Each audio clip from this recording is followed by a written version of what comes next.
उसका निरंतर चिंतन करना ही उचित है। कमलासन उसके चिंतन के लिए मैं बिना विवाह के भी कर लूंगा, किंतु उसका चिंतन छोड़कर विवाह नहीं करूंगा।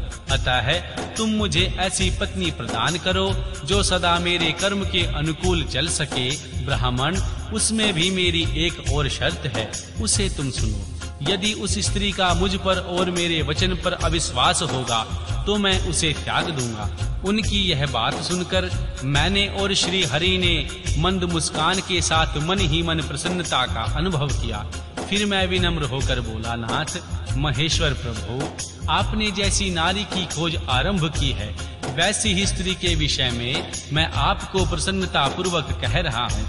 साक्षात सदाशिव की धर्मपत्नी जो उमा है, वे ही जगत का कार्य सिद्ध करने के लिए भिन्न भिन्न रूप में प्रकट हुई हैं। प्रभु, सरस्वती और लक्ष्मी ये दो रूप धारण करके पहले ही यहाँ आ चुकी हैं। इनमें लक्ष्मी तो श्री विष्णु जी की प्राण वल्लभा हो गई हैं और देवी सरस्वती मेरी।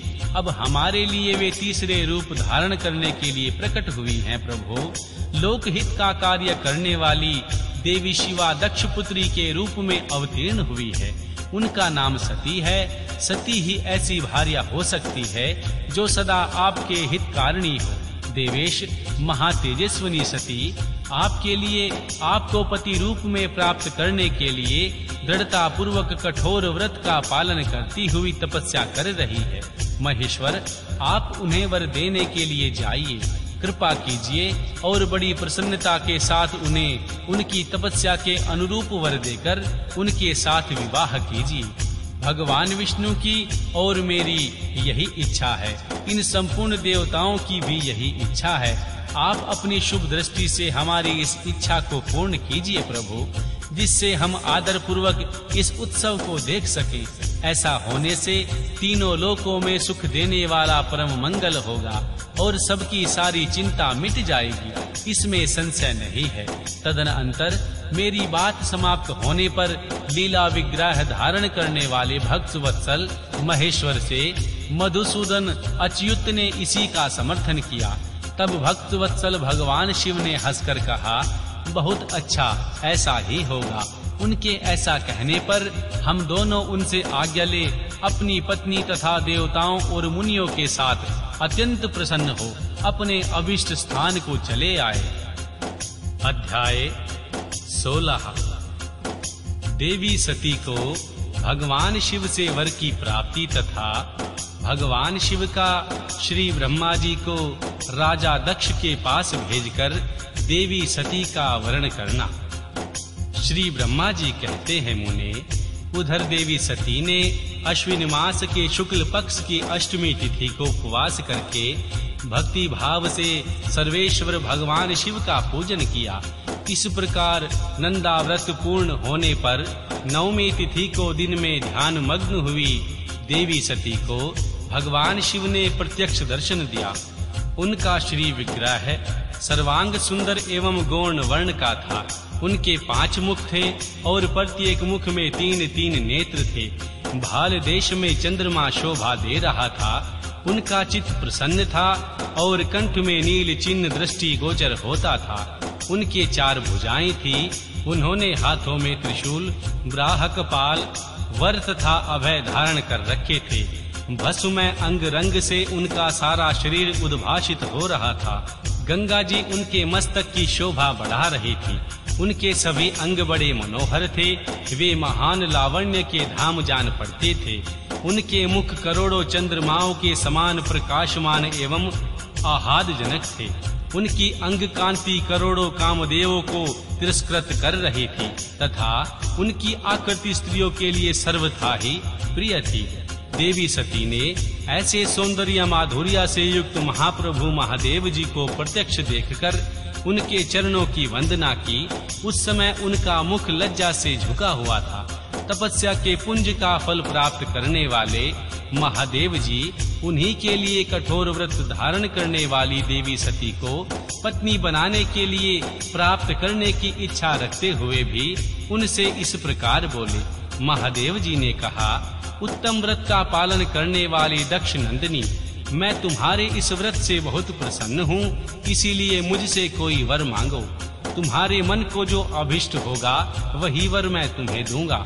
श्री ब्रह्मा जी कहते हैं, हे मुने, जगदीश्वर महादेव जी यद्यपि देवी सती के मनोभाव को जानते थे, उनकी यह बात सुनने के लिए बोले, कोई वर मांगो।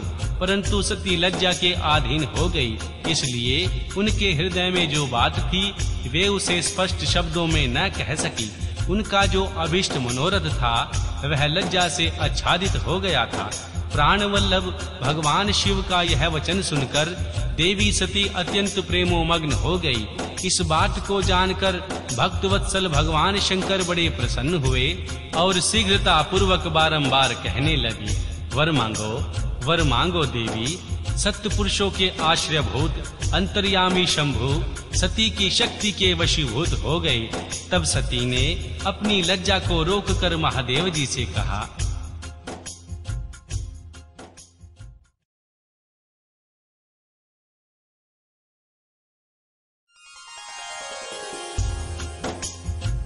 वर देने वाले प्रभु, मुझे मेरी इच्छा के अनुसार ऐसा वर दीजिए जो टल ना सके। भक्तवत्सल भगवान शंकर ने देखा सती अपनी बात पूरी नहीं कह पा रही, तब वे स्वयं ही उनसे बोले, देवी तुम मेरी भार्या हो जाओ। अपने अभिष्ट फल को प्रकट करने वाले उनके इस वचन को सुनकर आनंद मग्न हुई सती चुपचाप खड़ी रह गई, क्योंकि वे मनोवांछित वर पा चुकी थी। फिर दक्ष कन्या प्रसन्न हो दोनों हाथ जोड़कर मस्तक झुका भक्तवत्सल भगवान शिव से बारंबार कहने लगी। देवी सती बोली, देवादिदेव महादेव जगतपते प्रभु, आप मेरे पिता को कहकर वैवाहिक विधि से मेरा पानी ग्रहण करें। श्री ब्रह्मा जी कहते हैं, हे नारद, सती की यह बात सुनकर भक्तवत्सल महेश्वर ने प्रेम से उनकी ओर देखा और कहा, प्रिय ऐसा ही होगा।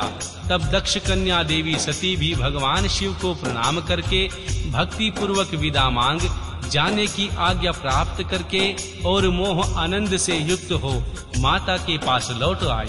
उधर भगवान शिव भी हिमालय पर अपने आश्रम में प्रवेश करके दक्ष कन्या सती के वियोग से कुछ कष्ट का अनुभव करते हुए उन्हीं का चिंतन करने लगे।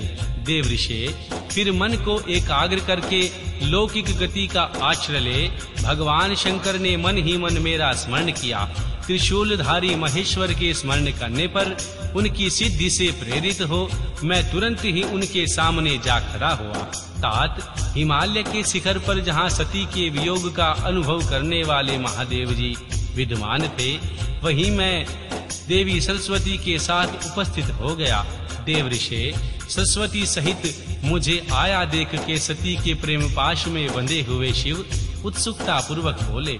शंभु ने कहा, ब्राह्मण, मैं जब से विवाह के कार्यों में स्वार्थ बुद्धि कर बैठा हूँ, तब से मुझे इस स्वार्थ में ही स्वतत्व सा प्रतीत होता है।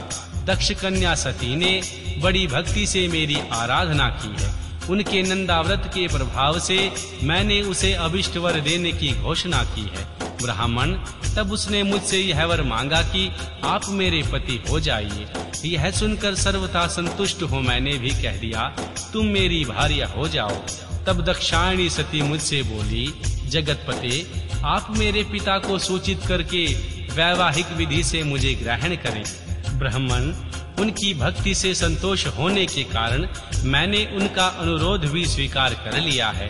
विधात, तब सती अपनी माता के घर चली गई और मैं यहाँ चला आया। इसलिए अब तुम मेरी आज्ञा से राजा दक्ष के पास जाओ और ऐसा यत्न करो जिससे प्रजापति दक्ष शीघ्र ही मुझे अपनी कन्या का दान कर दे। उनके इस प्रकार आज्ञा देने पर मैं कृत्य और प्रसन्न हो गया।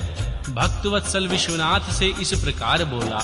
मुझ ब्रह्मा ने कहा, भगवान शंभो, आपने जो कुछ कहा है उस पर भली भांति विचार करके हम लोगों ने पहले ही उसे सुनिश्चित कर दिया है। वृषध्वज, इसमें मुख्यतः देवताओं का और मेरा भी स्वार्थ है। दक्ष स्वयं ही अपनी सुपुत्री का प्रदान करेंगे, किंतु उनकी आज्ञा से मैं भी उसके सामने आपका संदेश कह दूंगा। सर्वेश्वर महाप्रभु, महादेव जी से ऐसा कहकर मैं अत्यंत वेगशाली रथ के द्वारा राजा दक्ष के घर जा पहुंचा। श्री नारद जी ने पूछा,